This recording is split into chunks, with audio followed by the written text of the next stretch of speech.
Okay, तो previous session से हमने ऑब्जेक्ट ओरिएंटेड को स्टार्ट किया और सबसे पहले ये जाना कि एक्चुअली ऑब्जेक्ट ओरिएंटेड क्या है, क्लास क्या चीज़ है, ऑब्जेक्ट क्या चीज़ है, पैकेजेस क्या हैं, मेथड या फंक्शंस में क्या डिफरेंसेस होता है, वो तमाम चीज़ें थ्योरेटिकली भी जानी, प्रैक्टिकली भी। वो तमाम होल प्रोजेक्ट जो है वो ब्लॉग पे भी अवेलेबल है, अपलोड कर दूंगा, यहाँ से आप फ्रीली उसको भी डाउनलोड कर पाएंगे। और अभी तो मैं आपको वैसे ही कोड यहाँ पे दूंगा।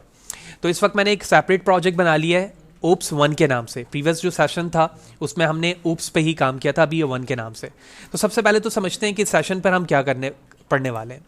तो जब हमने ऑब्जेक्ट ओरिएंटेड के प्रीवियस सेशन पे बात की थी तो हमने कहा था कि हमारे पास 5 पिलर्स हैं या 4th पिलर है, और इनको हम उसी वक्त अंडरस्टैंड कर सकते हैं जब 4 बेसिक चीज़ों हम समझें, जो कि हम प्रीवियस सेशन पे हमने जाना कि क्लास क्या है, ऑब्जेक्ट क्या है, पैकेजेस, मैथड या फंक्शन क्या है। तो अब हम पिलर्स को डिस्कस कर रहे हैं। तो सबसे पहला पिलर ऑब्जेक्ट ओरिएंटेड प्रोग्रामिंग के अंदर है इनकैप्सुलेशन। ओके, तो व्हाट इज इनकैप्सुलेशन? तो encapsulation is defined by using in object oriented programming, encapsulation refer to the bundling of data with the method that operate on that data or the restricting of direct access to some of an object component। यानी object oriented के अंदर encapsulation आपको refer करता है कि आप अपने data को इनकैप्सुलेट करते हैं, बंडल्ड में लेकर आते हैं, और इस बंडल्ड को परफॉर्म करने के लिए उन मेथड्स को आप टारगेट करते हैं जिसे आप बंडल्ड करना चाहते हैं। अगर आप इस स्नैप को देखो, कैप्सूल को, तो कैप्सूल्स के अंदर जो भी इंग्रेडिएंट मौजूद है वो उसके आउटर शेल की वजह से क्या हुए हैं, इनकैप्सुलेट हुए हैं, बंडल्ड हुए हैं। यानी ना तो कोई आउटसाइड वाला डेटा उसके अंदर आ सकता है, ना इंटरनली डेटा आउटसाइड जा सकता है जब तक मैं अपने इन कैप्सूल को खोल ना दूं। यानी अगर मैंने कैप्सूल को ओपन कर लिया तो इनकैप्सुलेशन का वर्ड ही खत्म हो गया, वो ओपन हो गया। अब ये बात होती है कि अगर मैं ऑब्जेक्ट ओरिएंटेड के अंदर किसी मेथड्स को या किसी ऑब्जेक्ट को, क्लास को इनकैप्सुलेट करना चाहता हूं तो उसके मेथड्स क्या हैं? तो उसके 2 मेथड्स हैं। पहला मेथड है एक्सेस मॉडिफायर या स्पेसिफायर के जरिए से, और दूसरा मेथड है गेट सेट के जरिए से, यानी गेटर सेटर। तो नीचे बताया जा रहा है encapsulation it can be exceed done by the access modifier या फिर access specifier and also getter and setter. So what is access modifier? तो एक्सेस मॉडिफायर क्या चीज है? Actually access modifier are the keyword which is normally used in object oriented programming languages that set the accessibility of the classes, method and other members, for example variable। तो अगर मैं अपने variables के name से पहले, method के name से पहले या क्लास के नेम से पहले एक्सेस मॉडिफायर को डिफाइन करूं, लिखूं, तो उसकी उस जरिए से उसकी एक्सेसिबिलिटी पता चलेगी कि कहां कहां पर वो एक्सेस हो सकता है। Access modifier are the specific part of the programming language syntax used to facilitate the encapsulation of the component। यानी इसके जरिए से आप अपने प्रोग्रामिंग के मेथड, क्लास या मेंबर को इनकैप्सुलेट कर रहे होते हैं, उसकी बाउंड्री रिस्ट्रिक्ट कर रहे होते हैं, डिफाइन कर रहे होते हैं। जावा के अंदर एक्सेस मॉडिफायर 4 हैं: public, private, protected and default. यानी जब आप कुछ भी नहीं लिखते हो तो वो डिफॉल्ट कहलाता है। तो what is public? The type or member can be accessed by any other code in the same package or another package that reference it। यानी जो ओवरऑल प्रोजेक्ट है ना आपका, उसके अंदर आपने डिफरेंट पैकेजेस फॉर एग्जांपल बनाए हुए हैं, तो वो हर पैकेज में एक्सेसिबल है। तो पैकेज क्या है वो हम प्रीवियस सेशन पे जान चुके हैं। प्राइवेट मेंबर ये कहता है कि जिस क्लास के अंदर आपने बनाया है सिर्फ उसी क्लास के अंदर वो एक्सेस कर सकता है, आउटसाइड ऑफ दैट क्लास वो एक्सेस नहीं करेगा। प्रोटेक्टेड कहता है कि आप जिस क्लास में मौजूद हैं उसमें तो ये एक्सेस करेगा ही, साथ ही साथ उस क्लास में भी एक्सेस करेगा जिसके साथ जाकर वो इनहेरिट होगा। ठीक है, इनहेरिटेंस दैट्स अदर पिलर। तो हम जब नेक्स्ट सेशन पे जाएंगे तो इनहेरिटेंस के हवाले से भी जानेंगे, लेकिन जब हम प्रोटेक्टेड कीवर्ड्स को या एक्सेस मॉडिफायर को देखेंगे तो वहां पर हम समझेंगे कि इससे के जरिए से एक्चुअली होता क्या है। और लास्ट हमारे पास डिफॉल्ट है। तो डिफॉल्ट एक्सेस मॉडिफायर ये है कि जब हम डिफरेंट पैकेजेस बनाते हैं तो एक पैकेज के अंदर फॉर एग्जांपल 10 क्लासेस हैं और सेकंड पैकेज के अंदर 10 क्लासेस हैं, तो अगर मैंने एक पैकेज की क्लास को डिफॉल्ट रखा है तो वो तमाम पैकेजेस की उस पैकेजेस के तमाम क्लासेस को तो एक्सेस करेगा, लेकिन सेकंड पैकेज की किसी भी क्लास को एक्सेस नहीं कर सकता।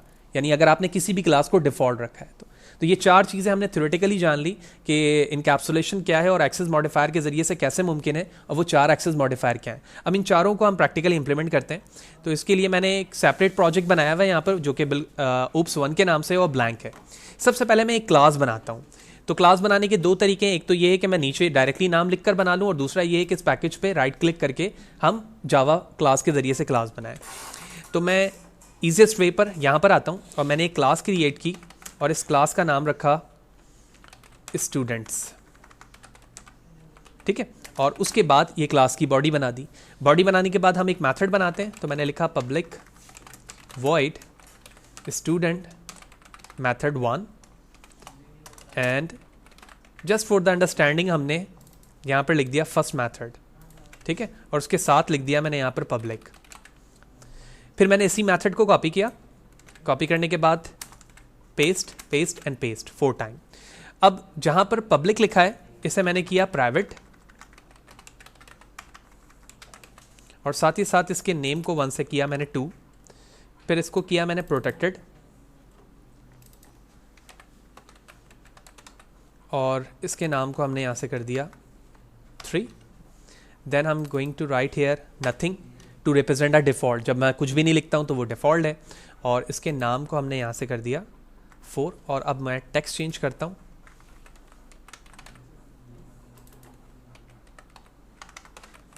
Protected and private, that's it. 4 methods मैंने यहाँ पर बनाया अपनी क्लास के अंदर। अब मैं इस स्टूडेंट क्लास का इंस्टेंस क्रिएट करता हूँ, तो मेन मेथड में आकर मैंने इसका इंस्टेंस बनाया and I am going to write here object. जैसे मैंने ऑब्जेक्ट का नाम रखा, आप यहाँ पर देखेंगे कि 3 मैथड्स कॉल हो रहे हैं यहाँ पर, मेथड 1, मेथड 3 एंड मेथड 4, लेकिन मेथड 2 यहाँ पर नहीं आ रहा। 2 के ना आने की वजह यह है कि वो प्राइवेट है। पहला मेथड हमने कॉल कर लिया यहाँ पर, दैट्स इट। उसके बाद मैंने सेकंड मेथड को कॉल करना है जो कि एक्सेसिबल नहीं है, तो जाहिर सी बात है वो यहाँ पर नहीं आ रहा है, तो मैंने 3 को कर लिया। उसके बाद मैंने मेथड 4 को किया, यानी पब्लिक, प्रोटेक्टेड एंड डिफ़ॉल्ट, तीनों यहाँ पर एक्सेस हो रहे हैं। मैंने प्रोग्राम को एग्जीक्यूट किया and here it is public, protected and default, तीनों यहाँ पर एक्सेस हो रहे हैं। तो डेफिनेशन पर हमने देखा था कि पब्लिक पूरे प्रोजेक्ट में है, तो वो तो हमें समझ में आ गई। प्राइवेट की डेफिनेशन यहाँ पे क्लियर नहीं हो रही है कि वो अपनी क्लास में किस तरह से एक्सेस हो सकता है और उससे मुराद क्या है। तो इसको समझने के लिए मैं क्या करता हूँ, इसमें जो कोड मौजूद है ना, उसको थोड़ी देर के लिए कमेंट करते हैं, और कमेंट करने के बाद मैं इसी मैथड में रहते हुए अपनी इस क्लास का इंस्टेंस बना लेता हूँ, ठीक है। तो मैंने क्या किया, जो स्टूडेंट मैथड 2 के नाम से जो मैथड है उसमें आकर मैं इंस्टेंस बनाता हूँ। मैंने लिखा ऑब्जेक्ट न्यू मैथड, और अब देखिएगा कि मैं यहाँ पर रहते हुए किसी को भी कॉल कर सकता हूँ, 1 2 3 4, ठीक है। तो अभी हमारी डेफिनेशन पे यही बात हुई थी कि अगर कोई मैथड प्राइवेट होता है तो वो अपनी क्लास में एक्सेसिबल होता है, और जब मैं अपनी क्लास में हूँ तो मैं 2 को भी कॉल कर पा रहा हूँ, 1 को भी कर पा रहा हूँ, 3 को भी, और 4 को भी कर पा रहा हूँ। तो मैं प्राइवेट में रहते हुए अपनी क्लास में तो एक्सेस कर सकता हूँ, लेकिन outside of this class private member को एक्सेस नहीं किया जा सकता। अब वो कैसे किया जाएगा अभी हम आगे जाकर देखेंगे, जो सेकंड अप्रोच है इनकैप्सुलेशन में गेट सेट का, उसके जरिए से। तो ये बात तो यहाँ पर क्लियर हो गई। दूसरी चीज़ प्रोटेक्टेड की थी, तो प्रोटेक्टेड की डेफिनेशन ये थी कि वो अपनी क्लास में तो एक्सेस हो गई, लेकिन साथ ही साथ उसमें भी होगा जिससे जाकर वो इनहेरिट होगा। तो इसको अंडरस्टैंड करने के लिए मैंने ये पूरी क्लास को, जो कि स्टूडेंट के नाम से, कॉपी किया और नीचे आकर मैंने पेस्ट कर दिया। अब इस स्टूडेंट की क्लास को एक्सचेंज करके मैं टीचर कर देता हूँ, ठीक है। अब टीचर की इस क्लास को मैं इस क्लास से इनहेरिट करूँगा। इनहेरिट से मुराद ये है कि वो तमाम प्रॉपर्टी जो स्टूडेंट्स में मौजूद है वो without using any copy paste या कोडिंग वो इसके अंदर आ जाएगी, यानी टीचर क्लास में। तो ये इनहेरिट की प्रॉपर्टी है। हम तफसीलन बात करेंगे आगे जाके इनहेरिटेंस और क्या है और किस तरह से वर्क करता है। तो यहाँ पर मैंने लिखा एक्सटेंड। जावा के अंदर इनहेरिट करने के लिए एक्सटेंड का कीवर्ड लिखा जाता है, और जिसके ज़रिए से या जिस क्लास को आप इनहेरिट करने वाले हो उसका आप आगे नाम लिखोगे। तो वो मैंने नाम रख दिया यहाँ पर स्टूडेंट्स। अब ये जो टीचर की क्लास है, इस टीचर की क्लास के अंदर पहले वाले स्टूडेंट क्लास की तमाम प्रॉपर्टी आ चुकी है, दैट्स इट। तो अब मैं यहाँ पर आकर टीचर का इंस्टेंस क्रिएट करता हूँ। तो मैंने लिखा teachers obj1 equal to new teachers, that's it. और अब मैं यहाँ पर obj लिखकर, sorry obj1 dot, something mistake, not as here. और जब मैं obj1 लिखकर कॉल करता हूँ तो अब आप यहाँ पर देखोगे सरप्राइजली कि यहाँ पर लिखा रहा है 134। अब जाहिर सी बात है वहाँ पर नाम मैंने चेंज नहीं किए थे। तो अब मैं एक काम ये करता हूँ, जस्ट फॉर द अंडरस्टैंडिंग, सबके साथ जो है ना मैं सेकंड नंबर भी लिख देता हूँ, ताकि मुझे कॉल होते हुए पता चले कि 1 जो है वो स्टूडेंट का है और 1 टीचर का है। अब मैं यहाँ पर आता हूँ, मैंने स्पेस प्रेस किया। अब आप प्रॉपर्ली यहाँ पर देख सकते हो कि 1 3 एंड 4, ठीक है ना। हो रहे हैं कॉल, लेकिन प्राइवेट मेंबर कॉल नहीं हो रहा अभी तक। और प्राइवेट क्यों नहीं हो रहा है, अभी मैं बता चुका हूं कि प्राइवेट सिर्फ अपनी क्लास में एक्सेसिबल है, आउटसाइड ऑफ द क्लास नहीं है। लेकिन प्रोटेक्टेड भी यहां पर कॉल हो रहा है। क्यों? क्योंकि प्रोटेक्टेड की डेफिनेशन ये थी कि अपनी क्लास और साथ ही साथ वो क्लास जिससे जाकर वो इनहेरिट होगा। तो जिससे इनहेरिट हुआ है उसके अंदर भी एक्सेसिबल है, और अपने अंदर तो वो ऑलरेडी ही एक्सेसिबल है। तो होपफुली ये बात क्लियर होगी कि एक्सेस मॉडिफायर में पब्लिक क्या चीज़ है, प्राइवेट क्या है, प्रोटेक्टेड क्या है, ये तीनों चीज़ें आपको क्लियर होंगी। अब हम समझते हैं कि ये डिफ़ॉल्ट क्या चीज़ है, जो कि पैकेजेस की डेफिनेशन के साथ हमें बता रहा था। लिहाजा इसको अंडरस्टैंड करने के लिए मैं अब एक पैकेज ऐड करवाता हूँ। तो एक पैकेज यहाँ पर oops1 के नाम से मौजूद है। मैंने इस पर क्लिक किया और ये लिखा हुआ है जावा पैकेज। इस पे आने के बाद मैंने एक पैकेज ऐड करवाया KHI के नाम से, ठीक है, एंटर प्रेस कर दिया। KHI के नाम से एक पैकेज आ गया। इस पैकेज पे रहते हुए एक क्लास बनाता हूँ मैं, और इस क्लास का नाम रखा मैंने इन कैप। That's it. इस वक्त इन कैप यहाँ पर पब्लिक है, ठीक है, ठीक है। जब ये पब्लिक है तो विदाउट एनी कोड मैं इस पब्लिक को इसके अंदर कॉल कर सकता हूं। तो मैं अगर इस क्लास के अंदर आऊं मेन मेथड में, तो मेन मेथड में आने के बाद मैं डायरेक्टली इन कैप का ऑब्जेक्ट क्रिएट करता हूं। तो here it is in cap obj2 या 4 न्यू इन कैप। अब प्रॉब्लम ये है कि इन कैप पैकेजेस का मसला है, या आपने दूसरी पैकेज बनाई है तो उस पैकेज को भी इंपोर्ट करना होगा टॉप पर, क्योंकि इस वक्त मैं oops1 पे हूं और जहां इन कैप की क्लास मौजूद है उस पैकेज का नाम है KHI। तो मैंने यहाँ लिखा import KHI dot in cap, ठीक है ना। अब जैसे मैंने कैप को क्लोज किया, देखो जो एरर था वो हट गया। अब डेफिनेशन ये कहती है कि अगर तुमने इस पब्लिक क्लास को डिफॉल्ट कर दिया तो अब ये अपने इस पैकेज से आउटसाइड पर एक्सेस नहीं करेगी। कैसे? देखो जैसे मैंने इसको यहां पर डिफॉल्ट किया ना, अब मैं मेन मेथड पे वापस आता हूं। जैसे मैं मेन मेथड पे वापस आने के बाद यहां पर एक्सेस करना चाहूंगा, लिखा आ रहा है in cap is not public in KHI, can not be accessed from outside of the package. यानी अगर मैंने इस KHI के अंदर मजीद डिफरेंट क्लासेस बनाई तो उसमें तो ये इन कैप एक्सेसिबल है, लेकिन इस KHI के बाहर oops1 के अंदर ये किसी भी फॉर्म पर एक्सेस नहीं हो सकता जब तक वो क्लास पब्लिक ना हो जाए। तो that's all about the access modifier public, private, protected and default. अब सेकंड अप्रोच क्या चीज है? सेकंड अप्रोच हमें ये कहती है कि इनकैप्सुलेशन को आप गेट सेट मैथड के जरिए से भी एक्सेस कर सकते हो। अब ये क्या चीज है? We know private variables can only be access within the same class as we have already discuss. So however it is possible to access them if we provide public get and set method। यानी अगर आप किसी private member को किसी class से outside of the class access करना चाहते हो तो आप get set method पब्लिक के थ्रू एक्सेस कर सकते हो। So to get method return the variable value and the set method set the value। यानी set के जरिए से आप वैल्यू सेट करोगे और get method के जरिए से उस नेम को आप get कर लोगे जहां पर डिस्प्ले कराना चाहते हो। So here it is a basic example for the get set method, and by using this approach getter and setter we are going to access this private string name.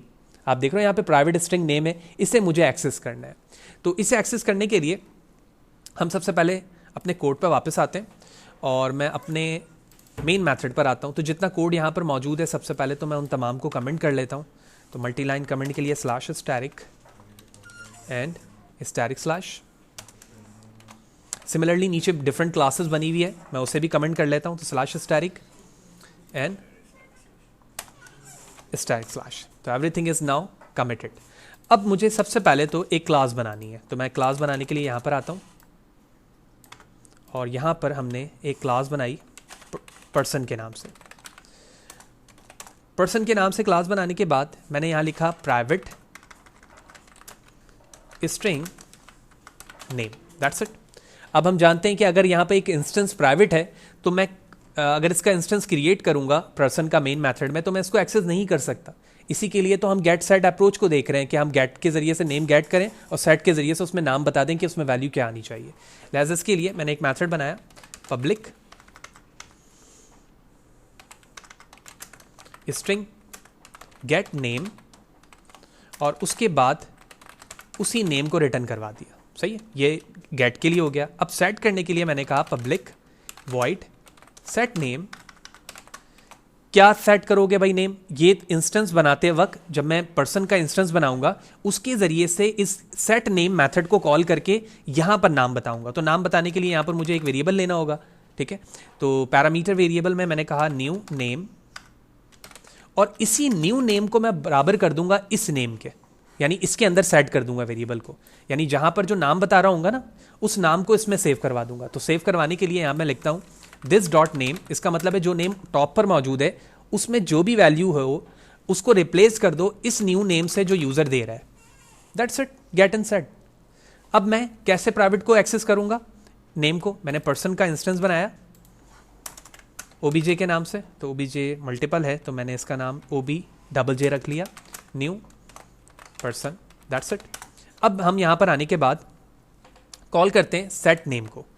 तो मैंने कहा OBJ dot set name. Set name पे मुझे नाम बताना है, तो जो भी आप यहाँ नाम लिखना चाहो वो रख लो। तो मैंने यहाँ पर नेम लिखा। अब नाम उस प्राइवेट मेंबर पे सेव हो चुका है। अब पब्लिक के जरिए से मैं उसको आउटसाइड ऑफ क्लास लाना चाहता हूं, तो उसके लिए मैं क्या करूंगा? गेट नेम को ले लूंगा।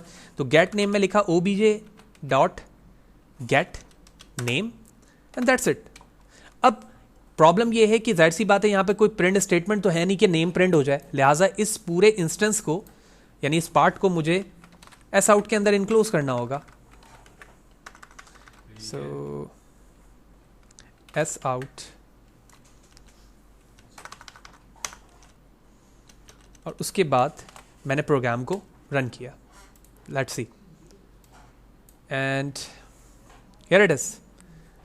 तो हमने एक प्राइवेट मेंबर को एक्सेस करने का तरीका देखा कि गेट सेट के जरिए से प्राइवेट मेंबर एक्सेस कैसे हो सकता है, और उससे पहले देखा था एक्सेस मॉडिफायर के जरिए से इनकैप्सुलेशन कैसे मुमकिन है, public, private, protected and default क्या है, और इन फ्यूचर जब भी हमें किसी प्राइवेट मेंबर को एक्सेस करने की जरूरत होगी तो हम गेट सेट अप्रोच को इस्तेमाल करेंगे। इसकी बहुत सारी प्रोफेशनल अप्रोच हो सकती है। हम अपने डेली लाइफ में भी देखते हैं कि बहुत सारे ऐसे रिसोर्सेज होते हैं जहां पर आपका जाना एक्सेस नहीं करता, लेकिन अगर कोई ऐसा शख्स वहां पर मौजूद हो जो पब्लिक अलाउ पर हो तो वो आपको अपने साथ ले जा सकता है, ठीक है। जैसे फॉर एग्जांपल कोई ऐसा डिफेंस का एरिया है जहां पर आपको अलाउ नहीं है, लेकिन वहां पर कोई ऐसा शख्स रहता है जिसको हर जगह घूमना अलाउ है, तो वो अपने कस्टडी में आपको लेकर वहां पर मूव करवा सकता है। तो यही एग्जांपल ऑब्जेक्ट ओरिएंटेड में है कि इसकी रिस्ट्रिक्शन ये थी कि तुम नेम से आगे नहीं जा सकते, लेकिन इसके ऊपर वाले पोस्ट वाले शख्स ने अपनी कस्टडी में इसको इनक्लोज किया, और इनक्लोज करने के बाद आउटसाइड ऑफ द बाउंड्री लाकर उसे डिस्प्ले करवा दिया। ये इसकी प्रोफेशनली रियल लाइफ एग्जांपल हो सकती है। इसके अलावा मल्टीपल एग्जांपल भी हो सकती है जो प्राइवेट मेंबर को एक्सेस करने के लिए इस्तेमाल की जाती है। तो इस सेशन पे देखा हमने कि इनकैप्सुलेशन क्या है, ठीक है, और इनकैप्सुलेशन दो किन तरीकों से मुमकिन है, एक्सेस मॉडिफायर के जरिए और गेट सेट के। एक्सेस मॉडिफायर चार हैं, थ्योरेटिकली भी जाना और हमने प्रैक्टिकल इंप्लीमेंट भी करके देखा।